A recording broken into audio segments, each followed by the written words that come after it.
Today on Lulz, our good friend RikkiDi swings by. He's got some thoughts on some stuff we've been discussing around these parts. And of course, the dramatic conclusion to Brian's DFS Tout Wars bracket. All today on Lulz.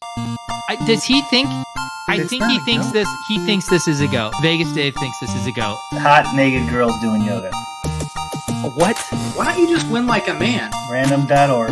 Type in 1 for yes, 2 for no, and let the DFS gods pick for you. And I'm absolutely begging you not to dupe us. Please don't dupe us.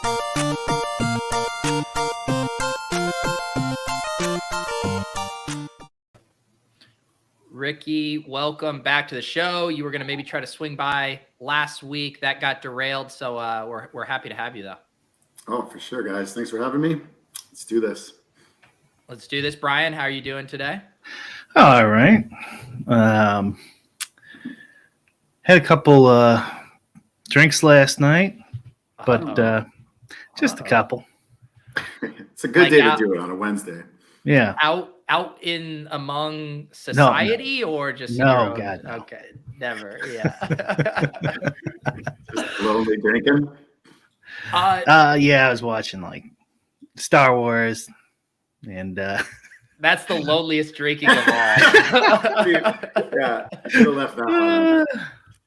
Yeah, Jeez. I can't even like drink like 6 drinks anymore. It's just like then it's like, oh man, I don't even feel right in the next morning. It's pathetic.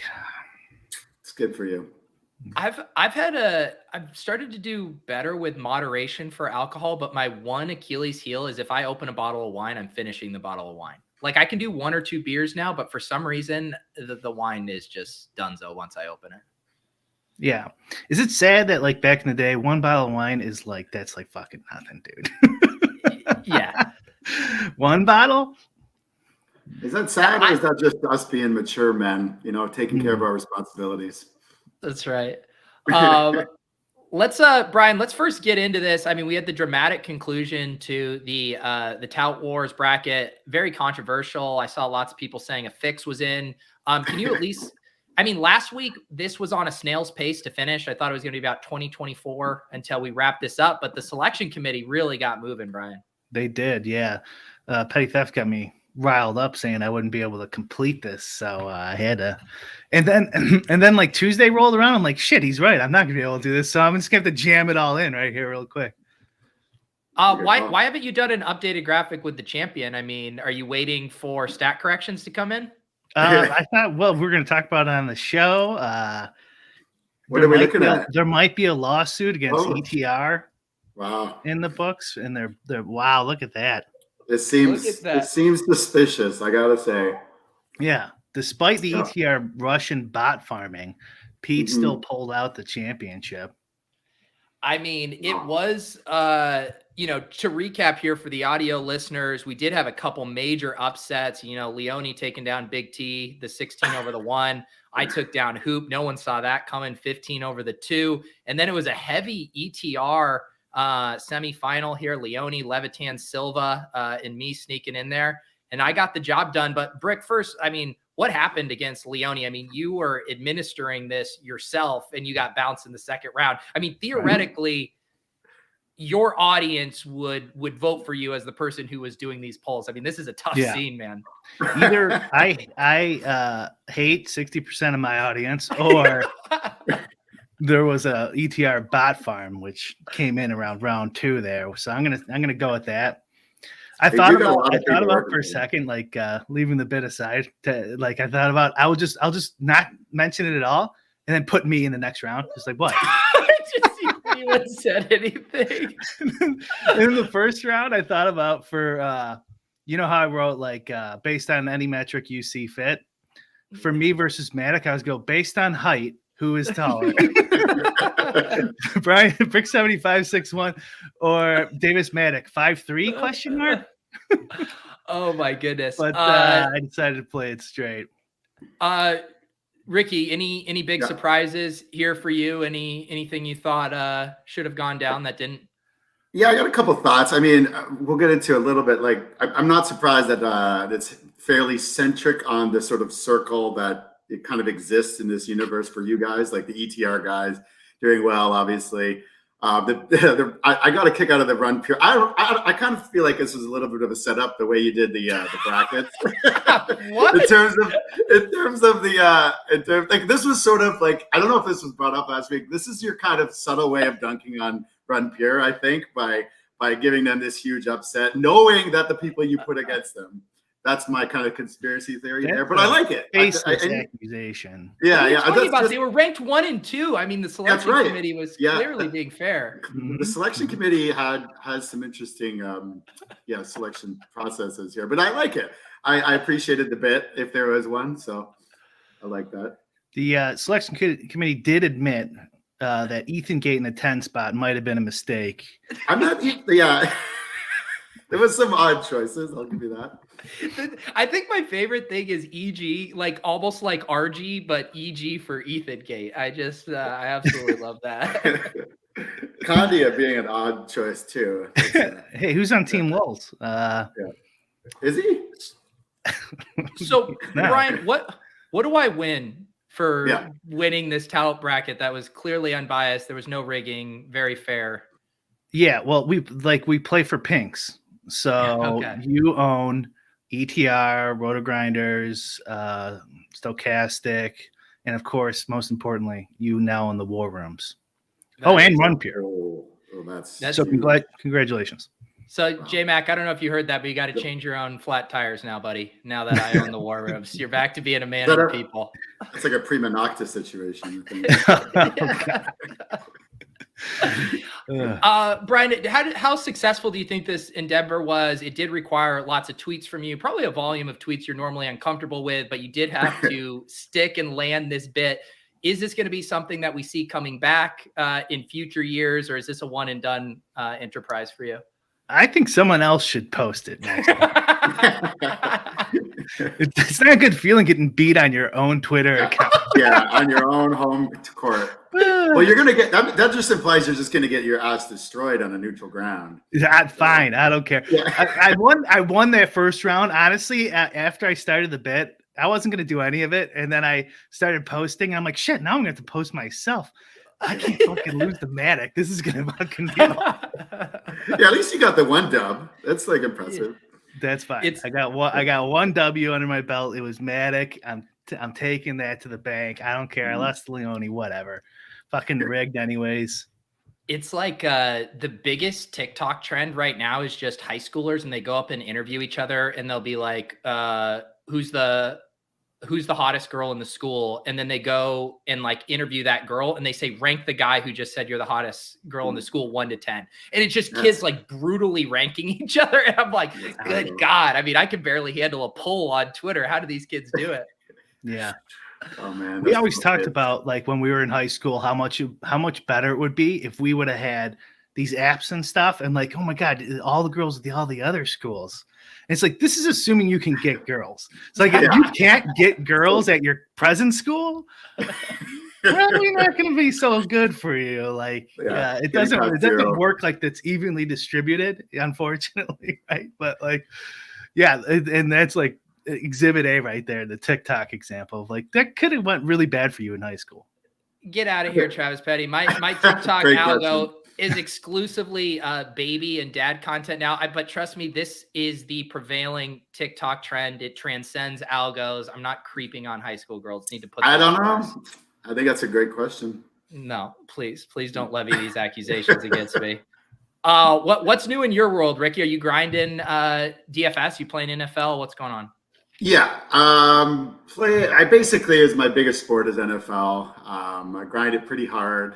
Takes a lot out of me every year. It's kind of the only thing I really care about in terms of DFS. Like baseball is like kind of like whatever. You just kind of run some projection bullshit. There's not a lot of like micromanagement to do there. And then all the other sports I don't really play anymore. So football, I grind pretty hard, go all in on a lot of the high end contests. I've been pretty close this year. A couple Millie Maker Sweats, got like top 5 a few times, won the Wildcat. So I'm doing pretty good.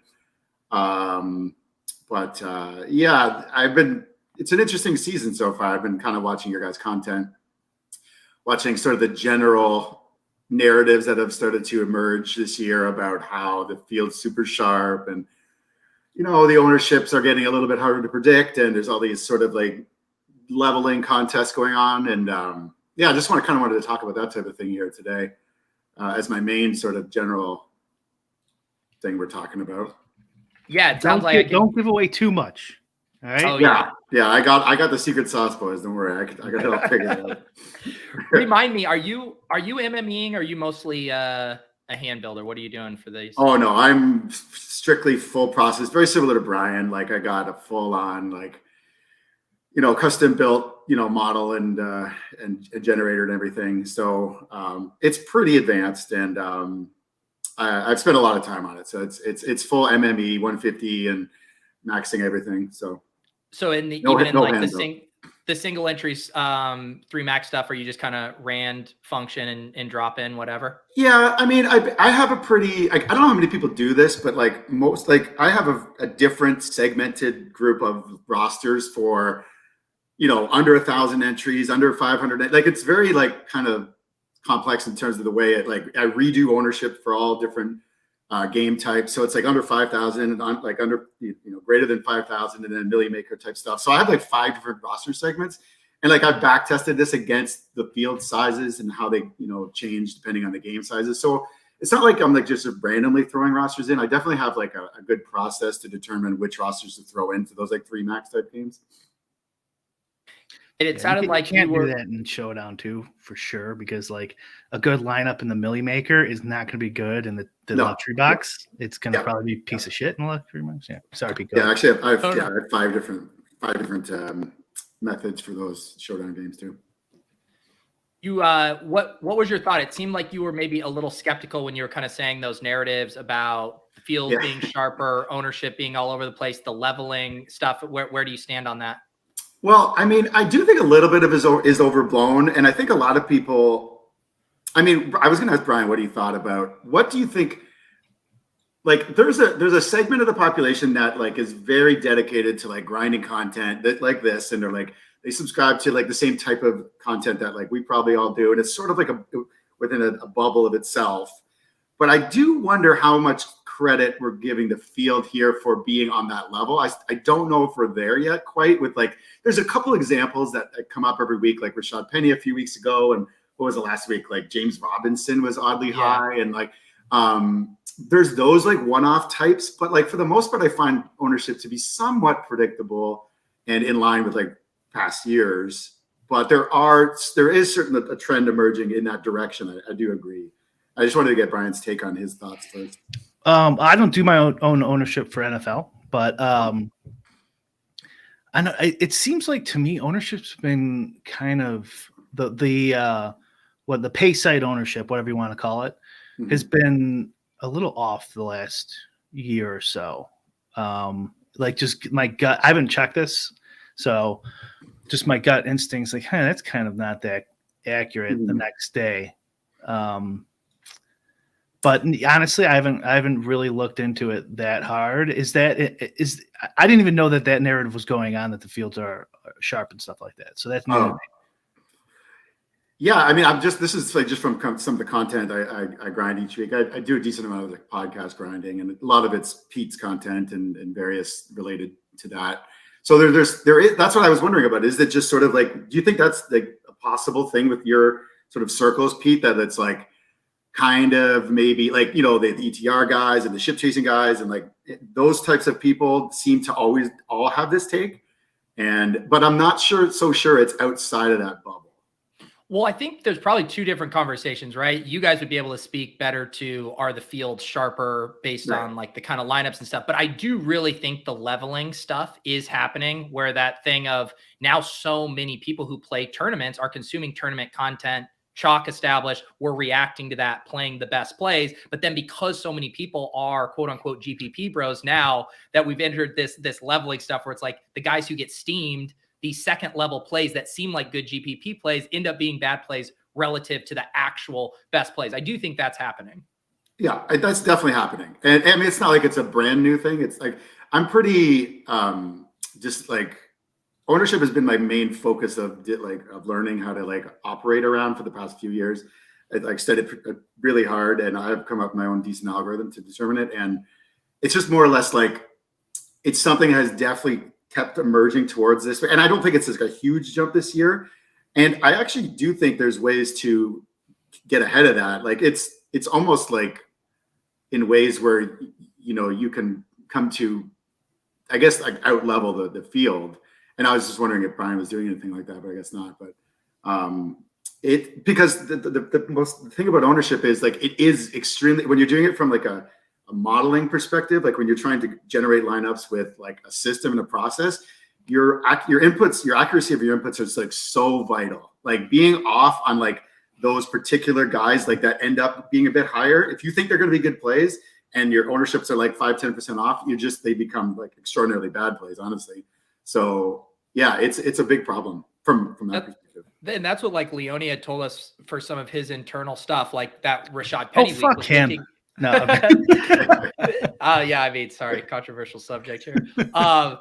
That, he looked like one of the best plays in his model heading into the slate. And then when he plugged in the ownership after, he dropped down to one of the worst plays. And again, just showing that was a 20% swing in ownership goes from the best play to the worst play. It's crazy. And like, it's funny because like when I think most people don't consider it that like hairpin, like that close between good and bad. I think most people are like, oh, he was 10% owned projected. He came in at 16%. Oh, well, like, that's fine. He's still like he's not 100%, right? But like those like really small things end up making a huge difference. Cause like at this point, where's the edge, right? In this game, like the edge is going to be getting as accurate as possible, and being off on all these things on the aggregate is going to really harm you. So do you have any finesse element to your play in the same way you can listen to Blender talk and how he grinds so much content and is really trying to see what the field is doing? Like, are you putting any like of that, the soft skill stuff element into it, being like, hey, everyone's talking about James Robinson, this feels off to me?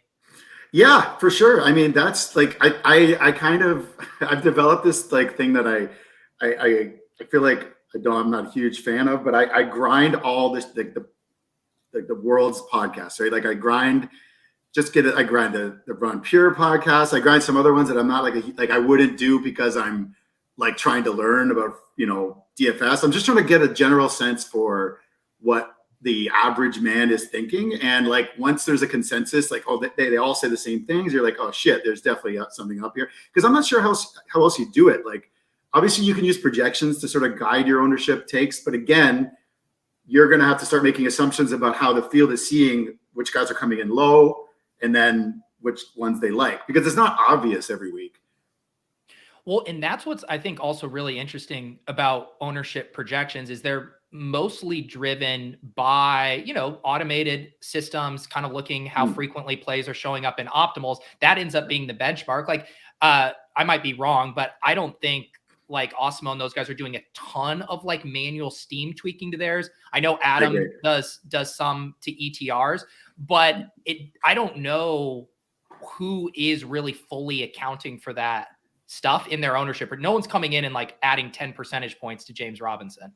Right. It's a very hard thing to do. Cause like cause if you did that on your first gen of your ownerships, everyone would be like, what the fuck? What, why is James Rob, he's not even high projected, but like, so it would be a very difficult thing to do. And and when you're wrong, it's just like, it's just disastrous. So it's a lot safer to just go with the sort of auto-generated ownership projections. And I agree with you. The Osmo projections are very much, robotic and not really thinking about the field play very much.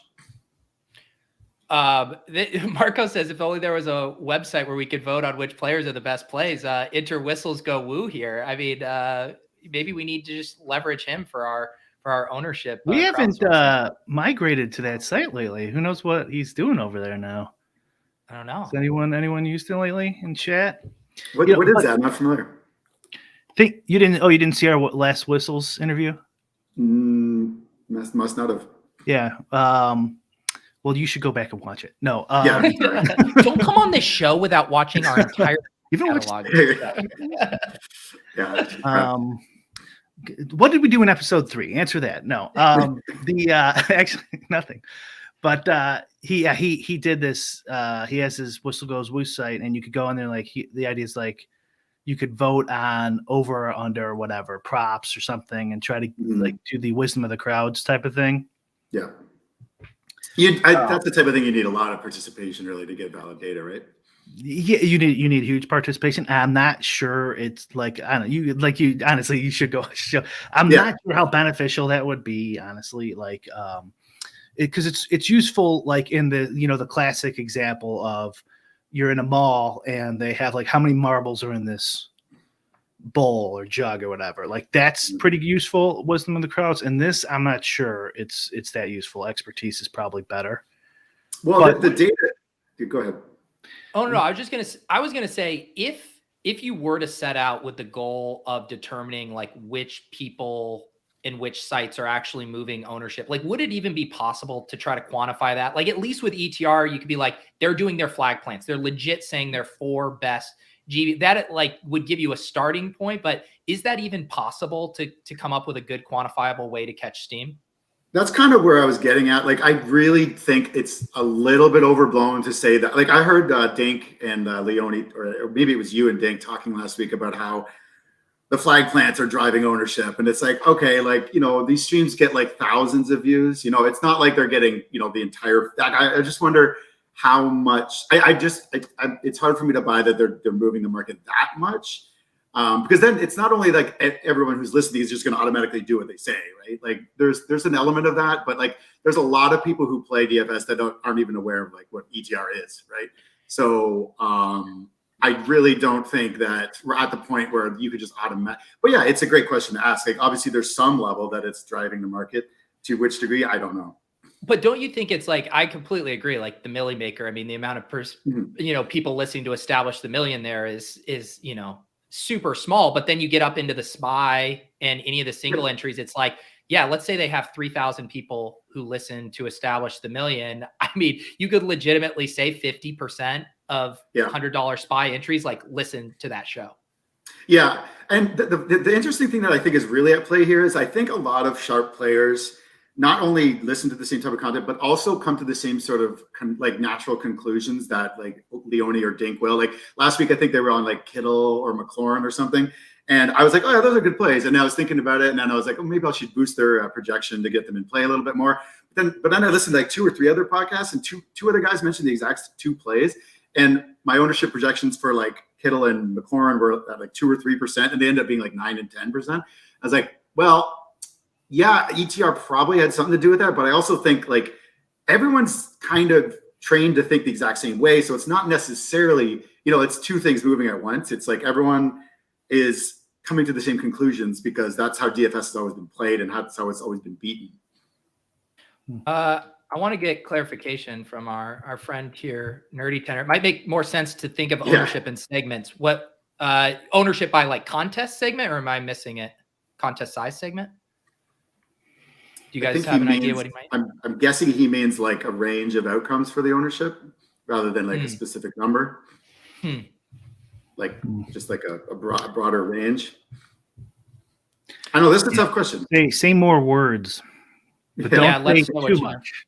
Yeah. Yes. Well, the reality of this stuff is it's extremely hard to use this, like, you know, through a process that's like meaningful. Like a lot of people are just like out here, you know, doing their best. And, but like, cause to a normal person, if you said to them, oh, you know, Kittle's a great play, he could go off this week, he could be 3 to 5% on, they're going to be like, he comes in 8%. Do you think anyone's going to care? Like the average person? Like, no, but it does have that's actually pretty meaningful.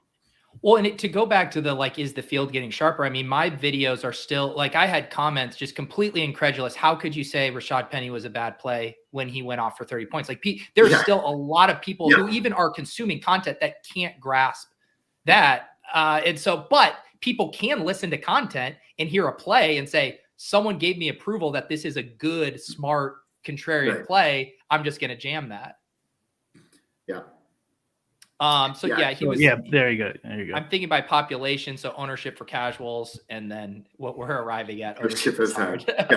Well, there is that. There's like that's why you do. I think anyone who's playing seriously needs to have at least 2 separate sets of ownership. One for the Millie Maker. That's sort of how all the sites generate their ownership, and then for whatever like other contests they're playing, they need to have a completely separate level. And you can somewhat predictably determine which players are going to get steamed up there from like an algorithmic standpoint, and then use your own manual kind of. The third level would be like your own sort of manual tweaks. The secret to that is like not necessarily just knowing who's going to go up, but also who's going to go down. Yeah. Brad, do you have, I assume you're not making any manual adjustments really in your stuff for ownership steam. Like if you saw everyone on your timeline talking about James Robinson last week, would you go in and give a little boost? I have done that. Like even in my own stuff, I try not to. Like my public projections I put out there, I try not to do that. But you gotta learn to trust yourself a little bit more there, Brian. Sometimes I do. I'm telling you, when I got in after poker, man, I don't want to make any goddamn more decisions. You know what I mean? Like, I know it's true. It's that for 8 years, making thousands of decisions constantly, and then it's like, no, I want to do this pre-game. Yeah. Plug it into something and spit that shit out. And so like, it's hard for me to go away from that, like kind of initial thought that got me into DFS. But yeah, I mean, I don't think it's the end of the world. I don't know. I keep thinking like, you know, Petty's watching this, like if like your game is like using ownership, like in a lot of it, I don't think there's anything wrong with adjusting using your, you know, experience and listening to all these podcasts, just taking the pay sites, aggregating them, and then adjusting them. I think that's an excellent strategy. Would either of you say they're a group of people hired a couple content mules and you gave them the list of the podcasts and the shows you wanted them to listen to, and you would come up with some kind of a rubric as far as these players were heavily emphasized as good plays, maybe it's on like a 1 to 10 thing, and then you got some report at 2 hours before lock. Would that be of interest to you? See, I've actually done some things like that with like paying guys to do various grunt work type stuff. And I don't know, I've had bad results. That's all I could say. It's like they can only be as good as like their knowledge is. Like they're not knowing what to listen for kind of thing. You know what I mean? Like, it's like they end up listening to like the things that make sense to them and stuff like that. So I don't know. I think it's in theory pretty good idea, but in practice it's very hard to execute. Yeah. It makes me think about Fantasy Labs back in the day when they would have their ownership projections, if you guys remember, and it'd be like LeBron James between 20 and 50%. It's like, yeah, thanks. I remember that. No, it'd be like 40% and above. Right, yeah. they had those other ones too, like 5 to 15. It's like, well, that's kind of a big difference. Yeah. But honestly, that is what it is. It's like 30% does mean 30%. It's like between 27 and 33 or something like that. And it's gonna ebb and flow. It's not, I mean, and then, you know, if you got like my PGA today or yesterday, I guess, was really good. But it's just like, I could go and post that screenshot on Twitter, but it was just because I got a little lucky, you know what I mean? Just because it was like dead on, the top guys were dead on. And then once that happens, it makes your other stuff look better because it has to equal 600%, right? In golf anyways. Yeah. And so, you know, but in reality, it's like Sung J M was between, 37% or 30%, something like that would be. And, all these lineups just have a chance of actually being in the field. And sometimes they have a chance of being in the field multiple times. Sometimes they won't, sometimes they will. So just to like simplify things even further, because it does seem like it's conventional wisdom that chalk or let's say steam will condense in small field and mid to higher stakes relative to the Millie Maker where it's more smoothed out. Why do you think that is? I mean, it's a combination of just the sheer volume of players. Like the amount of if you look at some of the rosters, like you get players that aren't even in rosters. Like you just get you get backup running backs all over the place. You get like fourth string receivers. Like the guys who are playing these, you're just going to expand it to players who aren't just taking it seriously, and then they just aren't building it so suboptimally that you're just introducing so much more randomness to the roster sets. I think you're talking so single entry versus Millie Maker, Pete. Yeah. So, but part of that is also it's good strategy. The more combinations you're playing against, the less chalk you just want to play inherently. So when you're playing a 5,000 man single entry GPP, you don't need to get so crazy. And any sim I will need tell to you take that. that to heart. Yeah, and I think a lot. That's what I was going to bring that up too. Yeah, this might be a little bit of a Tough combo. You gonna give me a Dakeness tough combo? I'm ready for it. Yeah, but I do think I was just going to bring up this thing. Okay, so everyone's familiar with this man named Chipotle Addict, right? If you look at his rosters, which I've done for like the past fucking 5 years, because the guy just drives me nuts. In terms of how successful he is and his brother, they are not exactly going off the board. I will put it lightly. Like if you look at the rosters in almost any contest, even like the Wildcat, they're playing highly chalk, like high numbers of chalk, like cumulative ownership over 200% sometimes, like I've seen. And you're like, what the hell is this? This is just a cash game. And you're like, this guy's winning the Millie Maker every like 3 times a year.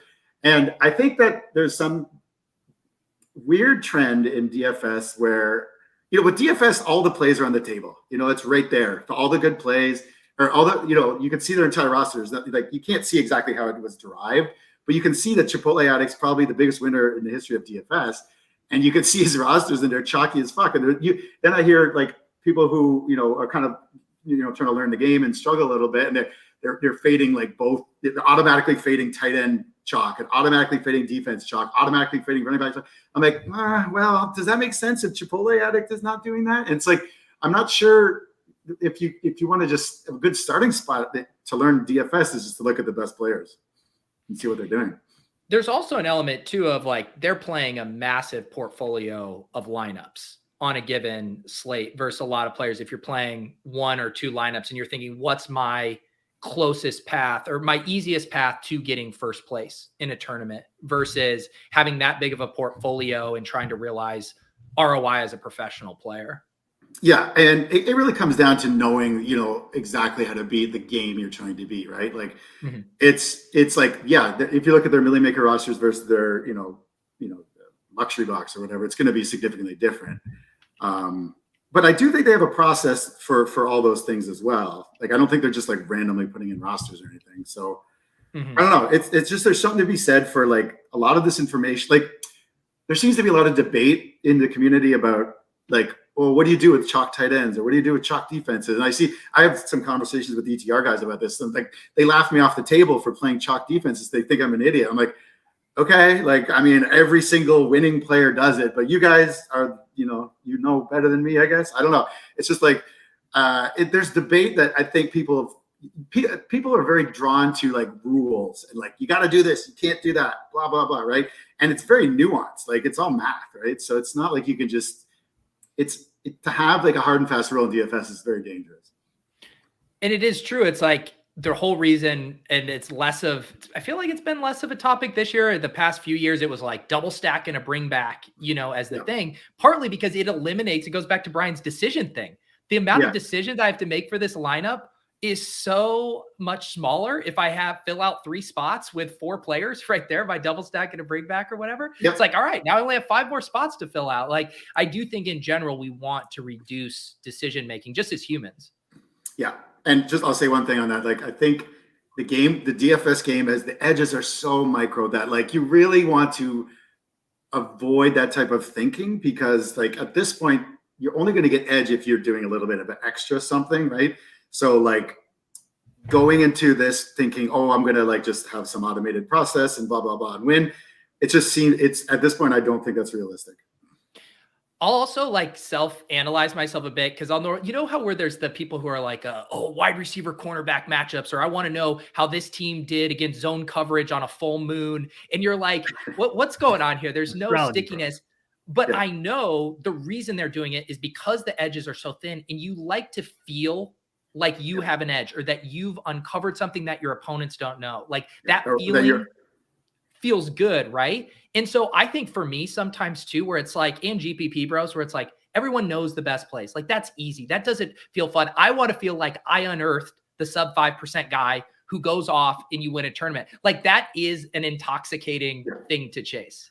Yeah, of course, because I think a lot of the times, like this is how it's like weird. It's like it's almost unrealistic to win the GPP. But if you win that little moment of being right about something kind of micro about the games, that's kind of how that's what we're left with. When we can't win, well, at least I got that right, and I feel good about myself. And it goes the other way. Like all the TJ Hawkinson guys are like, Pete, you're an idiot. You didn't play TJ Hawkinson. I was like, show me your roster where you won. No one's sending me their winning. Right. Like, okay, you got a mid cat. Like that's the other thing. They feel good about nailing that element. It's like, well, none of us fucking won, which is what we're all trying to do, right? Yeah. Just go with just say, hey, congrats for your big win. Like, let's see it. Yeah. I think it all comes down to kind of that thing I harp on a little bit is like, well, how are you quantifying what you're putting in? Like, we know the ownership on Hawkinson is high. So how do you know whether you should go under or over? How do you know? Like, what are you doing to get there?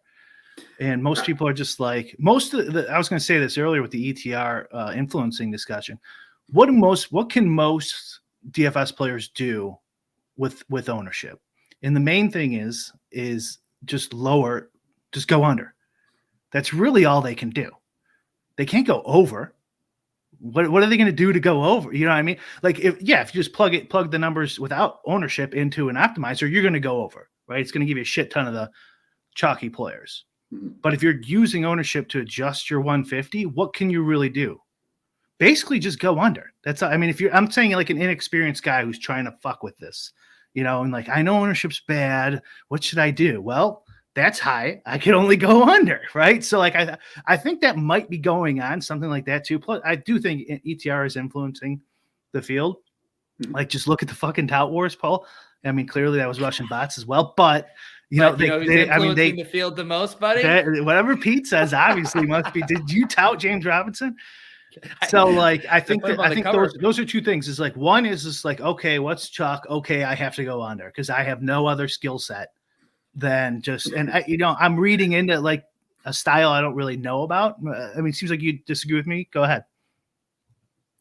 No, I don't. Well, I don't disagree. I mean, I think that's like the very first decision you could possibly make.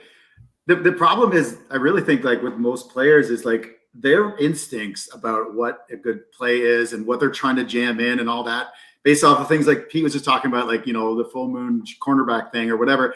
It's like, those are so already thought of by the field and then some. Like, you should really train yourself to like the hardest thing at DFS to do is like have some sort of internal gut feel about this play is awesome or whatever, and then you have to assign that like more ownership because you have to assume that you are not the special snowflake that discovered this edge on your own. You have to go in there into your model, raise the ownership on that guy, and fucking fade that guy that you had the strong desire to play. That's the hardest thing to do in DFS, I think. It's interesting, Brian, that you said one of the things like, with ownership that you can use in a blunt way is just like going under. And I think you could almost, one thing we've seen successfully too, and I haven't done this enough too, is going over, right? Where it's like, oh, the Tampa Bay pieces in this game are chalky, and let's fucking onslaught it with 5 guys. Or same with the Bills, right? Like last week where it's like, oh, Diggs and Allen are going to be chalky. And it's like, but let's just toss Gabe and Khalil Shakur in there as well. And like, how many times has even, because the ownership is like directionally accurate, right? Like, this is a good team. This is a good game environment. And that's where I feel like I should probably, reevaluate. And it's like, you don't want to like just eat it, but maybe it's going under or like going over it and leaning into the skid, so to speak. I don't know. Right. Yeah. And I was also more talking about like the casual guy is just like, I mean, what tools do they have? Not a lot. Like, they can just look at ownership stats high and be like, okay, so that I got to go under it. I mean, I can't see, like, I'm thinking like, what can you do? Okay, there's a lot of ownership. I'm going to go way over that. Like you're just making a stand. You're not using any sort of Excel or tool or something, right? Because all you could do, and it's not the worst strategy in the world, by the way, is because you thinking of ownership is just like a penalty against your player. It's not like the worst thing in the world to do. Like, the more ownership, the less likely I just drop his points, right? And then throw it in an optimizer. That's not the worst strategy in the world. You're probably not going to win at this point. But like with that strategy, I just think that that's kind of what people are doing.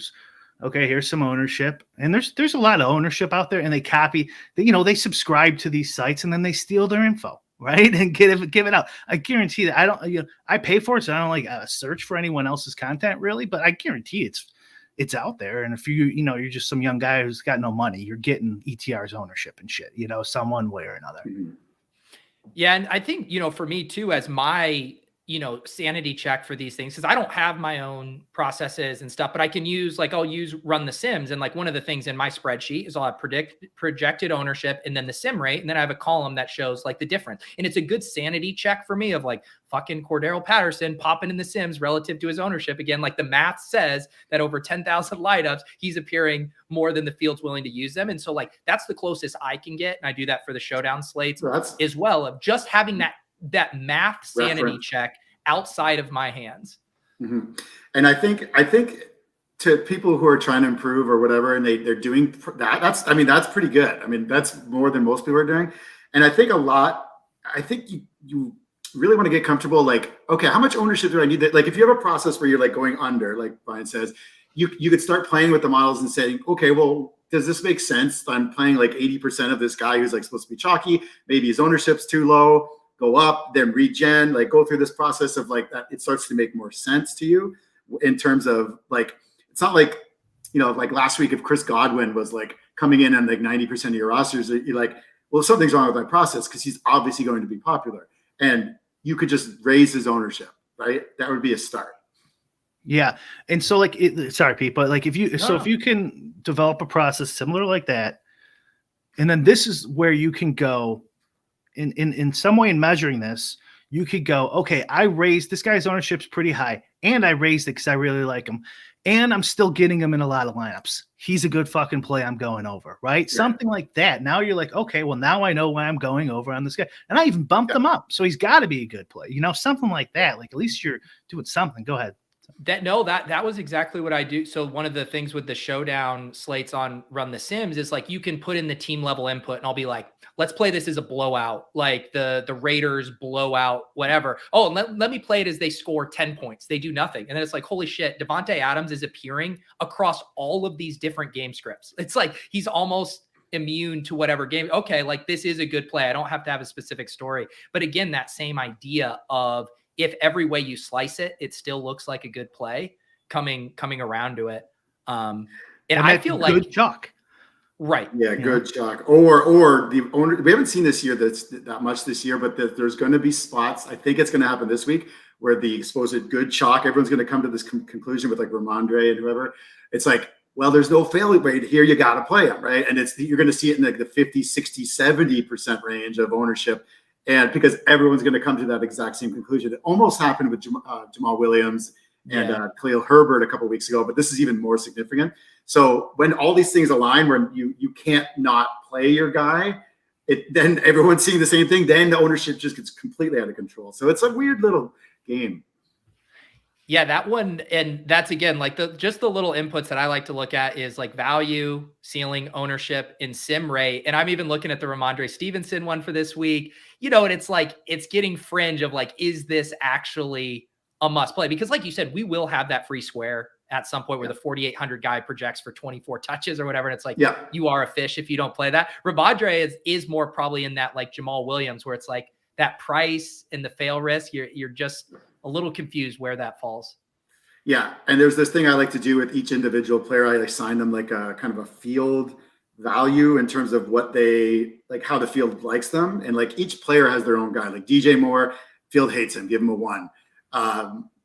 Amon-Ra St. Brown, when he was going on, give him a 5 because he's and so that will affect the way that the ownership algorithm can but anyways, you could do that internally in your head, say, okay, what's the field think about Ramondre? Well, they fucking love him, and they're on this huge run first team, and they just saw him go off, and he's got this preseason hype, and there's a lot of that goes into James Robinson is another one. The field does kind of like him, as a guy, that kind of always gets overplayed. So you have to start looking at that week to week and to see which guys are getting overplayed beyond what you would expect, and then you can assign this internal algorithm that see what they how they get played. Can I answer that brings up something I wanted to answer Pete before, but I didn't get it in there, is you can quantify all this.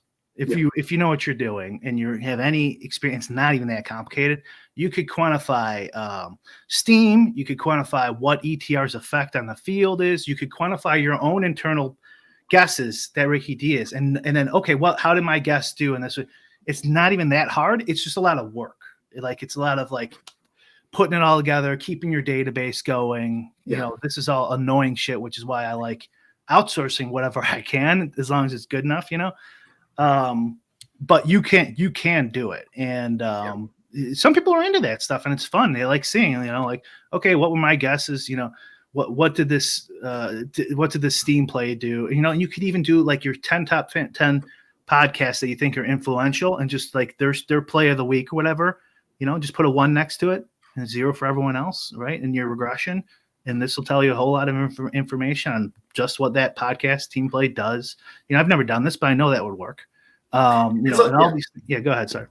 Oh, you're right. It's a lot of work, and for a guy like Pete here, and a lot of guys like him, it's just so the risk reward is just so not there. It's you're not gonna really get anything out of these micro little adjustments to your algorithm. It plays itself over 150 round rosters and many different buy-ins, blah blah blah over the course of a career type thing. But each week, I think having 1 or 2 kind of sharp takes on where the field's going is probably going to be good enough. Pete, if you could just be how valuable would it be to know the Rashad Pennies and the James Robinsons every week? That would be just enough, right? Right. And I was thinking about that for you, and for you guys thinking of, is it worth your time, right? Where it's for you guys, if the volume you're playing, if you're going massively overweight on a Rashad Penny week, where you're then wrong about the ownership, that could be a significantly costly mistake to your portfolio. Obviously the results, hit, but still that could be. And so it is, I bet it's even hard for you guys to quantify, is it worth putting that time in, knowing that there are weeks where it could really swing things for you? Well, theoretically, if you are improving your, chances every week, it's always worth your time, at the scale that Brian and I play or whoever else. But you really have to be accurate. That's the problem. The times when you're not accurate is massively costly. And I think Leone, someone was saying he was way off in the Bills ownership. He was killing himself in chat all day. That's me. When you're wrong on ownership and that's the reason you make a play, that's really hard to swallow, because it's not you didn't like the play or you did like the play. It's you just didn't get the ownership right. And that's a weird feeling. You're what the hell was that? It's not even about the play anymore. It's just about who's playing. And I will also say from my perspective too, there is it's fun to talk about these things. I know for Brian, he doesn't want to have decisions. He's not doing content, 3-4 times a week about it. Talking about these spots is what is interesting and fun for people, trying to guess what the field's going to do, trying to guess where the pivots after the pivots are. And I get that it seems galaxy brainy, the micro edges are probably really thin there, but it is also the puzzle piece nature of all this that people enjoy kind of wrestling with all week. Mm-hmm. Yeah. Some of this really quick. Another reason besides just not wanting to make decisions, and this is just kind of the basis of statistical research, is we're often wrong, right? With our biases and all sorts of things. Kahneman writes about it. I'm sure we've all read Thinking Fast and Slow, and all these type of reasons for using this more methodical approach and then just living with it, and then hoping over time that's the closest you could get. But I acknowledge, obviously, that these petty thefts and RikkiDis exist, and they're adjusting from their gut level better than I just know I couldn't. I'm not interested in doing that. Maybe I could, but I'm not, a hungry 22-year-old kid anymore, right? I'm just not. I could go in my hot tub after this. So I understand those people exist. I just and I'm not also like RikkiDi just said, I'm not clearly no one's going to do that little regression analysis I just suggested. Maybe somebody will, but it's a specific type of person that would help. I'm just saying it's possible.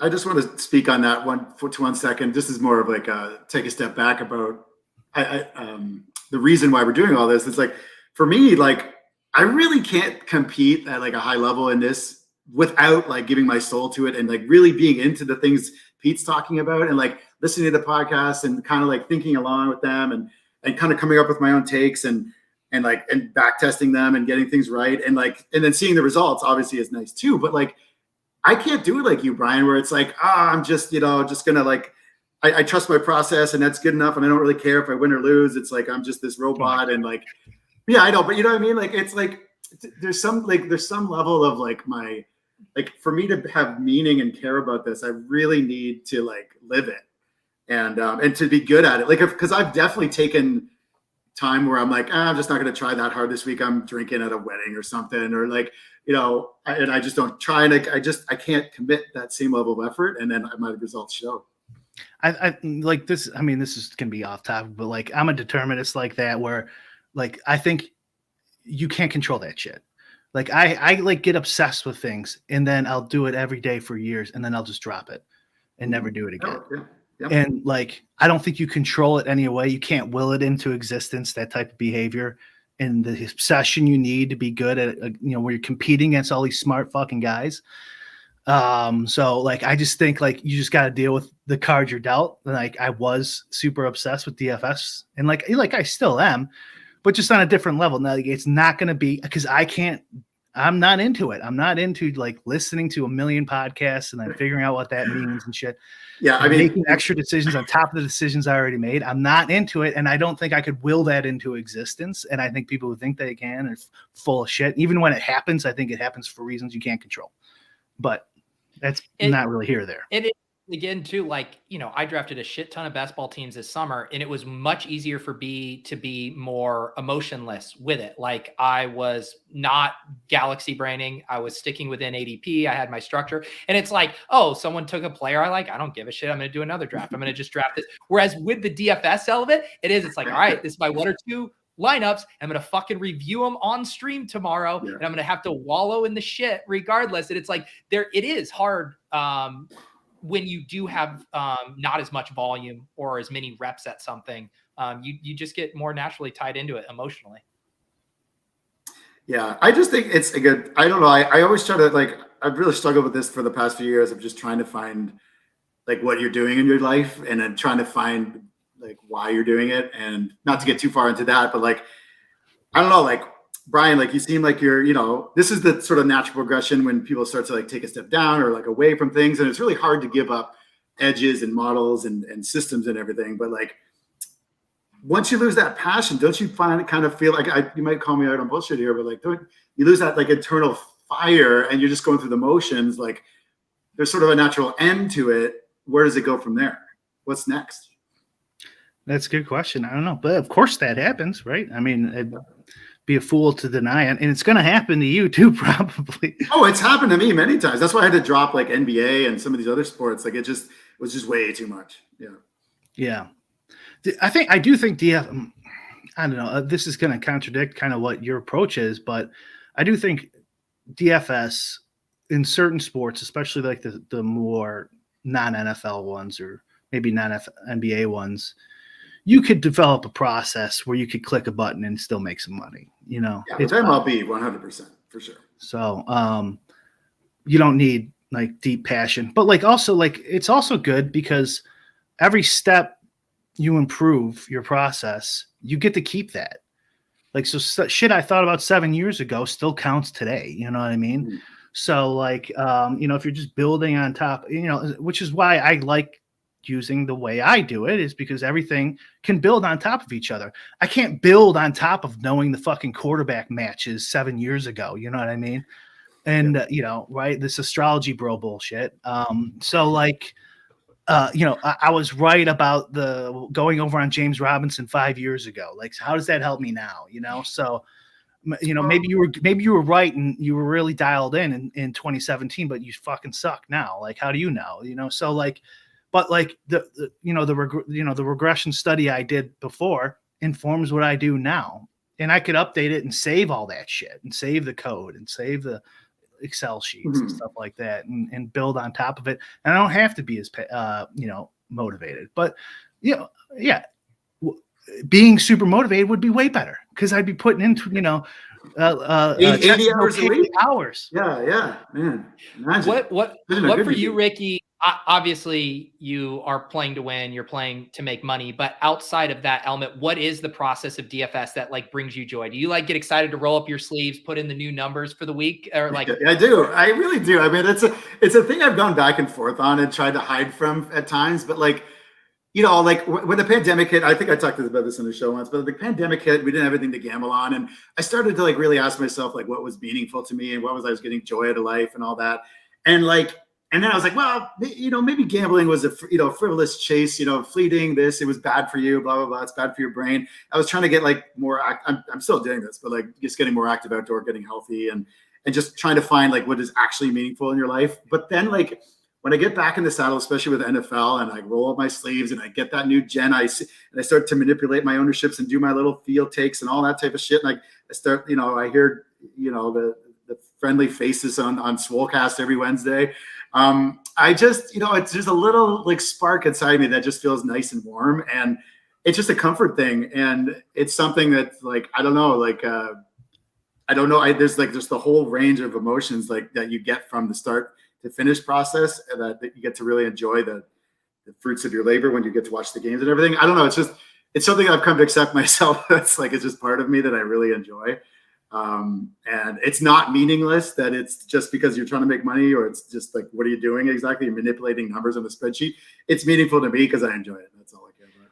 What about for you, Brian? Like, let's just say that you did the exact same work, your exact same process, but let's say you had like no entertainment or sweat equity out of it. Like, let's say it was, I don't know, fucking dog racing in Puerto Rico, and these were the numbers or whatever you did. Like, is there any entertainment? Is there any kind of emotional element to you, or are you literally just making money and you don't give a shit?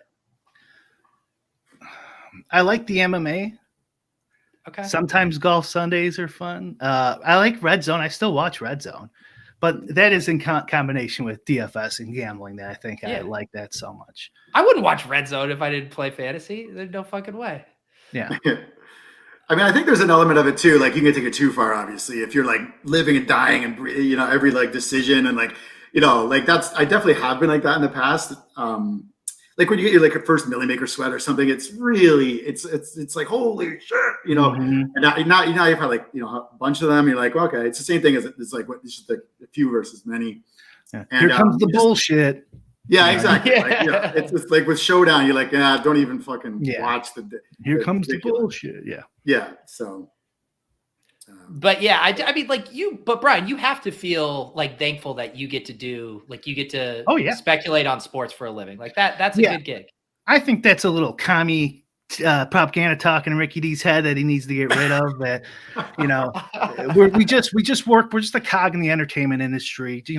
Some guy who makes a set in Hollywood, is his life meaningless and stuff. I think a lot of this stuff is bullshit.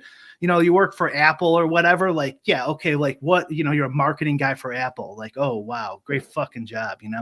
Like I think most people's jobs aren't like this. But that's that doesn't mean that your life can't have like greater meaning, right? That just means that other people also suck too, right? Like manipulating my numbers on the spreadsheet is never gonna check the box of like, all right, meaningful life for me, even though it's still fun. But seriously, you could look at most of your friends' jobs and they're all like the most of them are bullshit. Yeah, of course. I mean, life is mostly bullshit. We're just filling the void here. I don't think there's anything wrong with seeking, however you see fit, a better life for yourself or a happier life for yourself. But like, I mean, I basically do exactly what I wanted to do. I wanted to do it for the Oakland A's, as Billy Bean's assistant GM. Yeah, but I'm doing it for myself, and it happens to be in gambling. And like, I know it's stupid to most people, but like, I talk about like Star Wars and fucking nerd shit that I like with Davis every now and again. And like after every show, I tell Davis, I'm like, isn't this fucking great? Like we get to fucking talk about sports. You never say that to me after this. Can you imagine telling yourself when you were 18? I didn't miss the joke. What was it? I said you never say that to me after our shows. That's because Pete's like, I gotta go. I got another show. Sorry, loser. Yeah, as soon as the show's over. Go watch your fucking Star Wars, bitch. He just fucking alphas me after every show, bullies the shit out of me. Damn, my spreadsheet. Well, I gotta go. think there's also something to having a routine that you enjoy too. Like I was listening to a podcast with Sean Deeb, High Stakes Poker Grinder, and he's like, I just live for this shit. Like he's like, it's actually bad for my mental health when I don't get to go get a poker session in. And it was almost like the routine. Like he's probably not seeing a lot of new spots that are that interesting for him, but there's just something about having a routine that you don't hate that's covered. And I feel fortunate in that regard too. Like I get excited to do the shows, to get ready for the DFS slate. It's like, I'm thankful that I have a routine that I don't hate. There's definitely something to be said for that. You can't really deny that whatever that routine has developed into, it's meaningful and it's passing the check boxes for you. Yeah.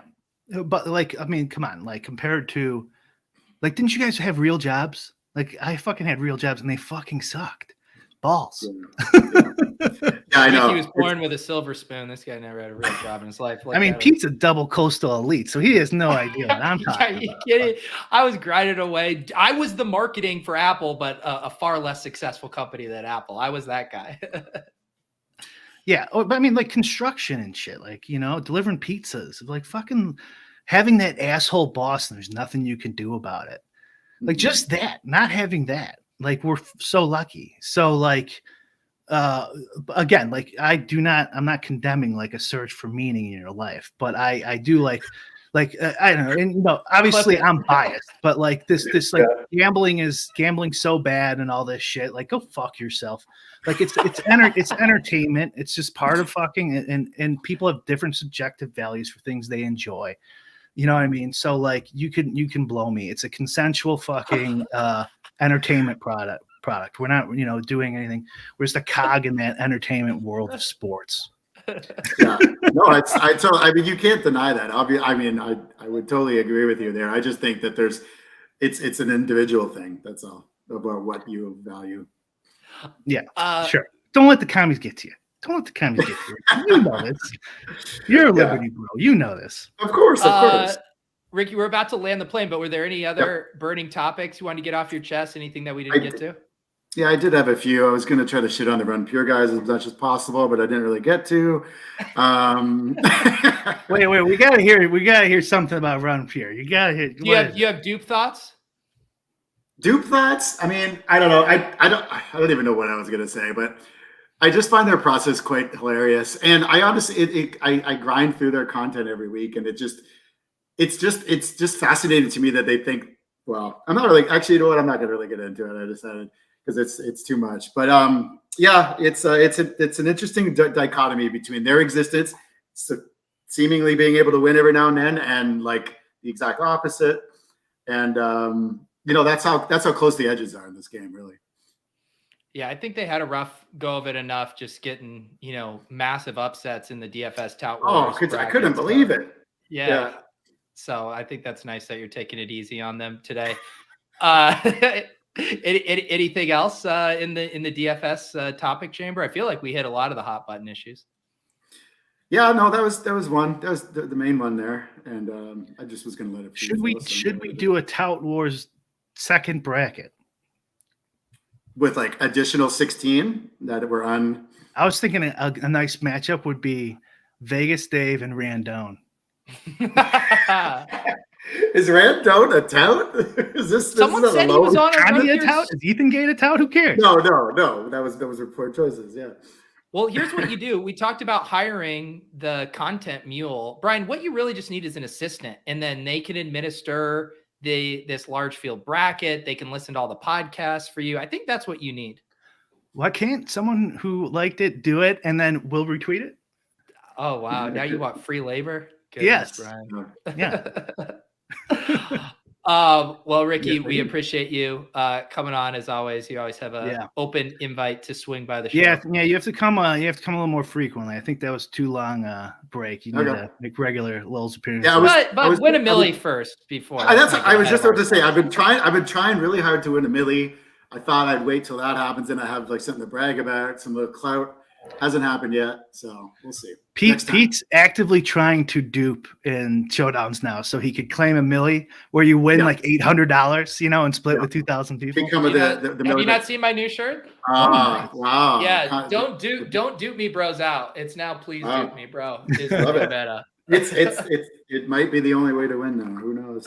That's what I've heard. We're trying everything, and we've done astrology around here. I'm trying duping. I'm going to try to have meaningful relationships. Like I'm really trying anything at this point. Wow. No, Impressive. that's all right, guys. Thank you for tuning in. As always, podcast feed will be up. I got to end this show so I can big time Brian and immediately ditch him once the stream ends. Thank you to RikkiDi for hopping on. We'll see you guys next week.